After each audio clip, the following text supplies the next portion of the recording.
los titulares, un hombre fingió ser una actriz mexicana de cine, como lo habíamos visto ayer, para adultos, y el supuesto contenido lo grababa ilegalmente para venderlo a otros hombres en algunas plataformas de mensajería. Su fin era la sextorsión, estaba cobrándoles a ellos por ese tipo de contenido para no publicarlo en redes sociales y que sus familias no se dieran cuenta.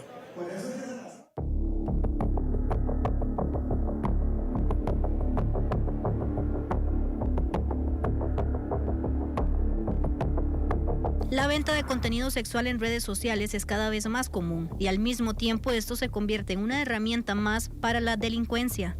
Veamos un ejemplo. En Grecia, el organismo de investigación judicial detuvo a un hombre de 21 años sospechoso del delito de extorsión bajo la modalidad de sextorsión.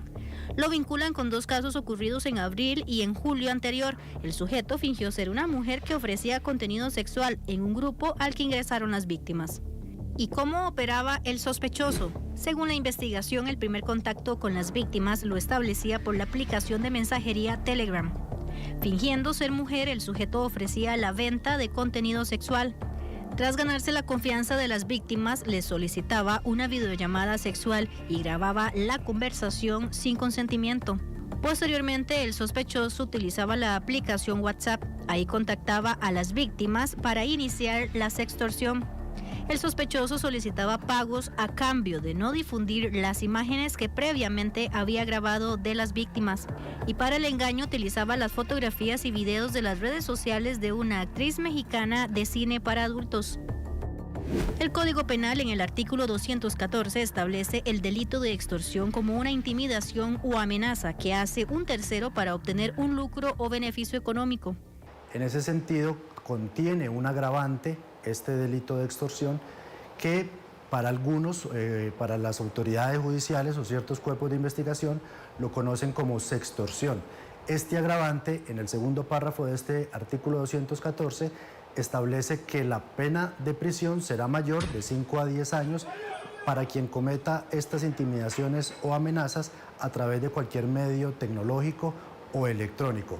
Ese segundo párrafo es el que se conoce como sextorsión, a pesar de no aludir necesariamente a contenido sexual. El especialista explica que esta conducta delictiva es muy frecuente, pero no todas las víctimas denuncian para evitar ser expuestas, y ante la aparición de nuevas aplicaciones hay quienes trasladan su vida sexual a ellas. Las necesidades de la gente y las formas de practicar, digamos, la sexualidad también tienen una dimensión en la red que tiene diferencias a la dimensión de la realidad, pero realmente lo que ocurre es que fundamentalmente los jóvenes que navegan mucho, que están en el mundo de la red, empiezan a tener nuevas prácticas sociales en la red.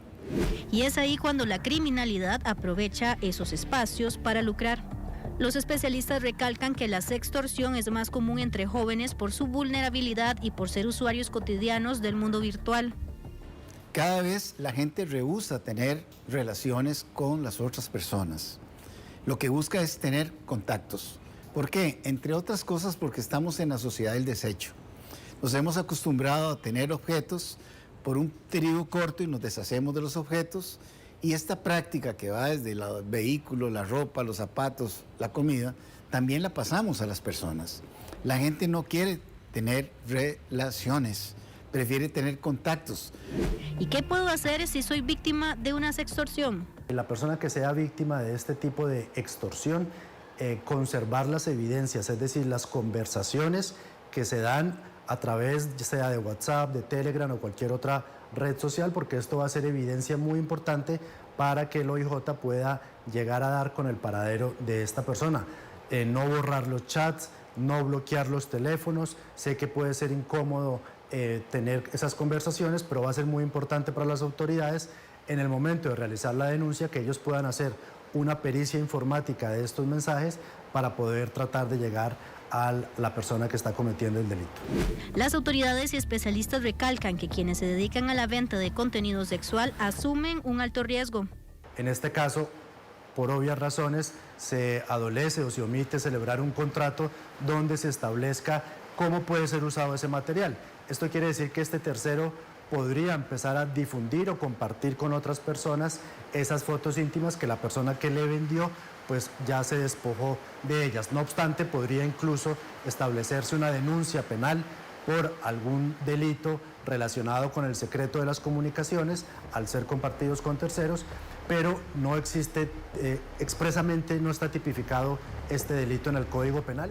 Al detenido en Grecia lo remitieron con la Fiscalía y el OIJ solicita que si alguna otra persona ha sido víctima de este delito y modo de operar, denuncie cuanto antes. Le informó Mónica Matarrita, Noticias Telediario. Este tipo de situaciones se vienen haciendo cada vez más comunes definitivamente, y la confianza que establecen algunas personas, confianza extrema vía redes sociales, genera este tipo de riesgos en los que la gente cae sin saber de que podrían estar siendo víctimas eventualmente de un tipo de estafa. Para ampliar este tema se encuentra en el set de Telediario la periodista Mónica Matarrita, a quien le doy las buenas noches. Mónica, una situación que ya veníamos denunciando en otras ocasiones y que ahora pareciera que es cada vez más común. Adelante, buenas noches. Buenas noches, Michael, y también buenas noches a los televidentes. Lo que indican las autoridades es en efecto que este tipo de situaciones o delitos vienen siendo cada vez más común. Sin embargo, son pocas las personas que deciden denunciar para no verse expuestas ante este tipo de escenarios. En este caso en específico, lo que explica la investigación es que aparentemente el primer contacto se da por medio de la aplicación de mensajería Telegram, que era a donde ingresaron las víctimas. Posteriormente ahí tienen contacto con la supuesta mujer, que al final era esta persona detenida, y inician la conversación, el intercambio de contenidos. Sin embargo, el sospechoso estaba grabando y almacenando todo el contenido que compartía la víctima. Posteriormente ya pasaba a la aplicación WhatsApp, que era la que utilizaba para proceder con la extorsión. Siempre en cada una de las aplicaciones o los perfiles que utilizaba de redes sociales se hacía pasar por esta actriz de cine para adultos, que es mexicana.